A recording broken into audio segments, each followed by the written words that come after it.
शिकार केलेल्या प्राण्यांचे मुखवटे किंवा जंगली आबोडदोबड लाकडाचे सिरेमिकच्या वस्तू घरामध्ये ठेवू नयेत.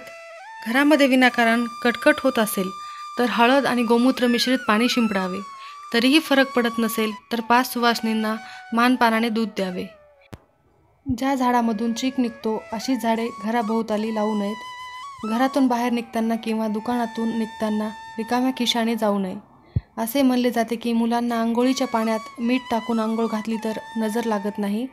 पती पत्नीत वाद होत असतील तर बेडरूममध्ये एका काचेच्या बाउलमध्ये खडा मीठ ठेवावे, त्यामुळे नकारात्मक ऊर्जा कमी होते.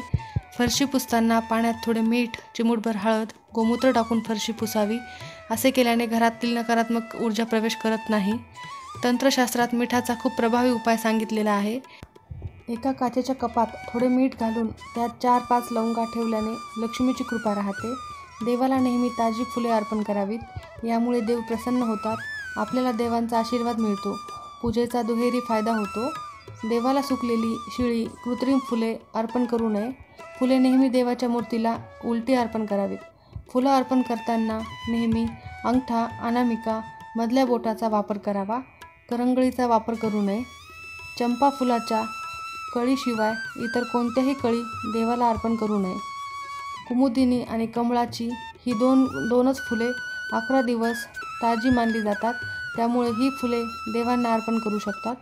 स्वतःचे घर होण्यासाठी उपाय: कोणत्याही जवळच्या श्री स्वामी समर्थ महाराजांच्या मंदिरात जाऊन किंवा मठामध्ये जाऊन नवरा आणि बायकोने एक नारळ ठेवावे आणि नारळ ठेवून प्रार्थना करावी की घर होण्यासाठी आमचे प्रयत्न सफल होऊ दे, कुठलेही अडथळे येऊ देऊ नको आणि घरी निघून जावे. ही गोष्ट कोणालाच सांगू नये. प्रत्येक महिन्यात एक गुरुचरित्र पारायण करावे, संकल्पयुक्त, जोपर्यंत घर होत नाही तोपर्यंत. आर्थिक त्रास होत असेल तर तुम्ही शुक्रवारी तूप दान करा, तुमचा त्रास कमी होईल.